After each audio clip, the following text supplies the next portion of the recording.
Love Shadowdark's light mechanic, but struggle to represent those torch lights at the table? Torch rings can help with that. I play a lot of Shadowdark online, and virtual tabletops like Roll20 and Foundry make it really easy to simulate a torch illuminating a dungeon as players walk down corridors and explore side chambers. In the real world, it's a little harder. After experimenting with plastic discs and counting squares, I decided to try something new: 12-inch metal rings. Designed for crafting things like wreaths and dream catchers, the rings are a perfect size for simulating the 60-foot diameter light thrown by torches in Shadowdark. And they're easy to scale, because if players light a second torch, you just toss down a second ring. So here's how it works. Sketch out your map in a notebook or mapping software so you have something to reference. This is my map for one of my one-shots for Shadowdark. It's created in Procreate, which is a drawing tool for the iPad. So anyway, you sketch it out, know what you're going to do. All right, I've got the entrance to my dungeon all sketched out, so I'm going to add my intrepid player characters. Now, there's two ways I can go about doing this. One is you just add the individual characters. When you've been exploring for a bit, if you're deeper into the dungeon or just to start out, you could just go with one character, which makes it a little bit easier. That's when you're in crawl mode in Shadowdark. But anyway, so I drop my ring on the center of the group. I like to have some sort of a symbol that is reflecting the torch. It's easy enough just to use a die. I use little glass beads. Whatever you have, that works. And so now the players are in my dungeons. Let's see, I just need to sketch out the rest of this particular space. So come in here.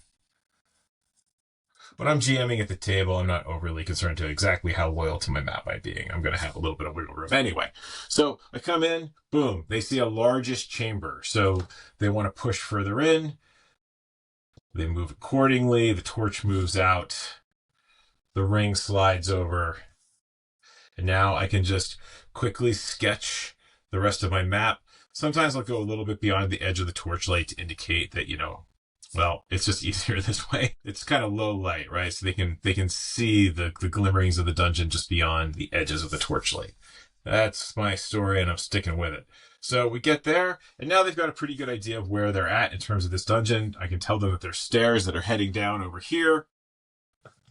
And then just rinse and repeat, so the players are moving along. Now at this point, one of them might decide, hey, I want a torch of my own. Well, actually, let's pause for a second. This is typically what happens both online and in the real world. People move forward, somebody wasn't paying attention, and all of a sudden their character is left behind and they're in the dark, which is great because you want to look up and go, oh my God, my character is in the dark. That can't be good because monsters like to attack me when I'm in the dark. So my character, Calvin Cloudmore here, advances, gets into the ring of light. Now, what if he's like, well, this is crazy. That was dangerous. I don't want to be caught in the dark. So they light a second torch. Great. We now have 2 rings. Now it gets a little bit awkward at this point. I would recommend going into Explorer mode. But we have proper illumination at the back and the front of the party. And we can just continue to sketch out the dungeon accordingly, and now Cal is no longer going to be left in the dark when the rest of the party advances. So the key thing is really just keeping the torches in the right place so that you can recenter the rings as needed. So maybe Cal and Aaron here decide to hang back. Just drop my torches. They're still seeing what they saw before. The guys in the front start picking up some additional details.